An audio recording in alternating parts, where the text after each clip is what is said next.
First, I just want to take an opportunity to acknowledge and apologise for my extended absence over the past few weeks. Unfortunately, a few weeks ago, my grandmother passed away, and I was very fortunate to have a wonderful relationship with her throughout my whole life. But that meant that when she did pass, I kind of went to pieces a bit. And at first, I tried to do that stiff upper lip, just work through it thing, and it really wasn't helpful for me actually. So I sort of shifted gear and just let myself feel what I was feeling and do what I needed to do during that time, and that was really beneficial during that part of my healing process. But it is now time to get back on track a bit, I think, and as I'm someone who is very goal orientated, I like having a target to work towards. I've set myself some goals that I'm going to be trying to focus on towards the end of the year, and I've separated them into 3 categories. I've got my reading goals, I've got my physical health goals, and I've got some lifestyle goals. So I thought now would be an excellent time to just put them out there and see how I get on. So I'm going to start with the reading goals. So the reading goals feel like the most natural place to start, since that is predominantly what I do on this channel, is talk about reading and books. So I have 3 goals around my reading that I'm going to hopefully target throughout November and to the end of December, just so that I have the most productive reading year that I possibly can. I have been a little bit inconsistent with my reading, just as things go. I've hit some slumps, I've picked myself back up, but I'm hoping that towards the end of the year I'll have like a really productive couple of months. At least that is my hope.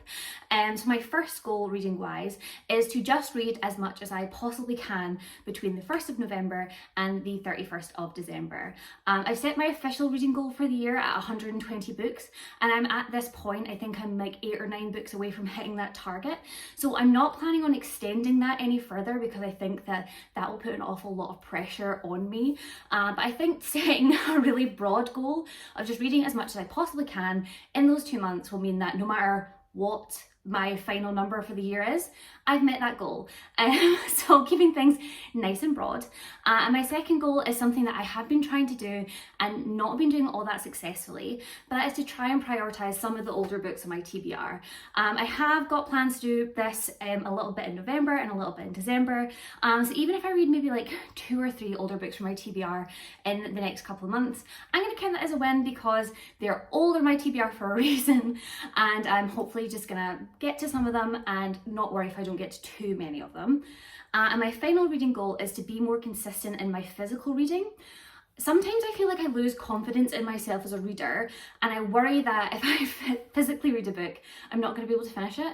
And I don't know where this concern has come from, but it does mean that there have been some months where I've really relied on audiobooks for my reading. And don't get me wrong, I really enjoy audiobooks. I walk a lot, I do a lot of desk work at my job, so I read a lot of audiobooks. But I sometimes feel like I let my physical reading sort of lapse because I lose confidence in myself, which is very strange. But I have recently been on my summer holiday, which is weird because it wasn't October, but it was like my sunshine holiday for the year. And I managed to read 10 physical books throughout that period of time. I think we were there for 8 days. So I had a really, really successful time physically reading books. So I know that I can successfully complete books when I read them physically. So I just need to sort of like get that into my head. And that is one of my targets, is to be more confident and more consistent in physical reading. The next category for goals is physical health. This is something that I've been taking like a real active interest in this year, because I tend to be someone who's a little bit passive when it comes to like my health as it is. I just sort of let things like happen, and I'm like, oh, okay. But I've been trying to be more active in looking after myself and doing things that's beneficial for me and my body. But obviously over the past like 6 weeks or so, as I've been going through the healing process of grieving, I've just sort of let it all slide. So I'm refocusing, and the first goals that I have is to do primarily with my skin. So my goal number 1 is to do my morning and evening skincare routine very consistently. I'm not too bad with this. It tends to be the thing that I'm best at doing consistently, but there are times where I'm like, oh, I can't be bothered doing the full routine, and my skin does suffer for that. And my second step is to take my medication and my vitamin supplements more consistently, because that is something I'm really rubbish at. And in the new year, I'm going to be starting the process of Roaccutane, because while from back here and with the makeup, my skin doesn't look that bad. I do really struggle with the old adult acne, which really impacts my self-esteem, and it does mean that like I don't have so much confidence going into face-to-face interactions with people, especially if I've not met them before. So starting Roaccutane in January, there's no point in doing that if I'm not consistent with my medication routine. And since I have like filler medications just now for my skin to like tide me over until it's time to start the Roaccutane process, there's no point in not doing that. There's just no point in not doing the filler medication and then being like, oh, I'll be so good for Roaccutane, because it won't be part of my routine, so I'll be bad at it and then there'll be no point. And it's really expensive because the waiting list for the NHS is ridiculous. So I need to be better at taking my medicine. And then my second sort of mini set of goals with my physical health is all about consumption. So in terms of eating, I don't have like a calorie deficit goal. I don't have like a you must eat this much of anything. I find that very constricting and I can get quite obsessive about those sort of things.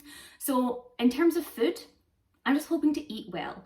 I'm hoping to eat well consistently, having breakfast, lunch and dinner, and I love to snack, so I'm not going to stop snacking, but trying to eat well within those parameters.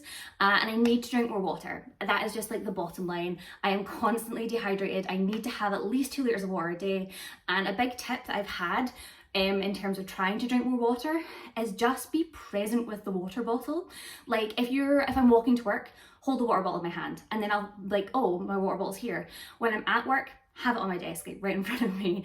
Like just be very present with it and I will hopefully just be like, oh, and drink more water. But we will see how that goes.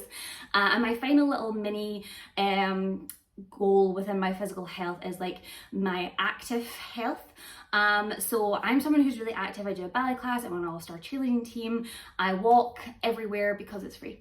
Not because I'm particularly concerned about anything, it's just free and life is expensive. So I walk pretty much everywhere, but I also need to be very conscious because I do have some problems with some of my body from not taking care of it particularly well as an athlete when I was younger, just because of ignorance. I didn't know how to. So now I've been to a physiotherapist and I know how to look after the particular parts of my body that need help. I need to have a more consistent sort of routine. I need to be more consistent in what I'm doing. So I have a gym membership where I like to do Pilates and yoga and swimming, so I need to be consistent with that. And I need to stretch properly in order to sort of align things better. And I do have a step goal. I wear my Fitbit every day. I'm kind of obsessed with it. When my little thing goes off at the end of the day to say I've hit 10,000 steps, it is like my main source of serotonin. So workout routine regularly, stretch regularly, hit 15,000 steps, tick. That is everything that's going in my physical health goals, to sort of look after my body. The final little category of goals is sort of lifestyle goals. So things that I didn't necessarily fit with like other sections of goals are kind of, they're quite broad, but these are things I would like to like really focus on. So the first is I do a Duolingo Gaelic lesson. I've been trying to learn Gaelic because it is one of the national languages of Scotland and I think it's really cool, and I think that since it is one of these languages that have died off in many parts of the country and isn't so widely spoken, it's really interesting to sort of like connect with that part of the culture of the country that I live in that I haven't really connected with before. So I would like to do my Duolingo lesson every day, keep my streak going. I think I'm doing really well so far, like I'm 150 plus, I'm sure. So I just need to keep that going, and it is something that I enjoy, so that is definitely something I'd like to keep going. My second goal is to be more consistent with my flat. I have a terrible habit of like, I'll get to that later. I put things out instead I put them away. I'll like leave dishes and be like, oh, I'll get to that in the morning instead of just doing them straight away.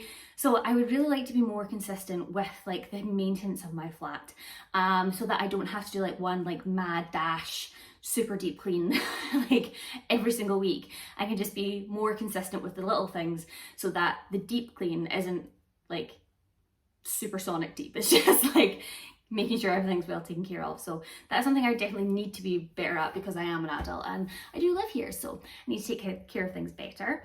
And the final two goals in terms of lifestyle are considerably more fun. One is to do a self-care act every single day.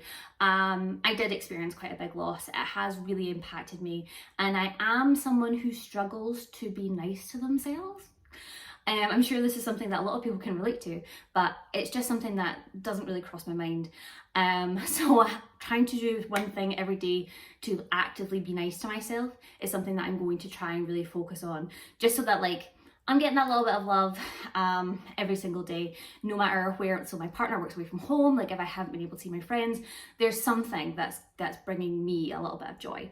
And my final goal is to do like one fun thing a week. So try and go out somewhere, try and do something particularly fun, like if it's book shopping, anything like that. Just one thing a week that brings me joy.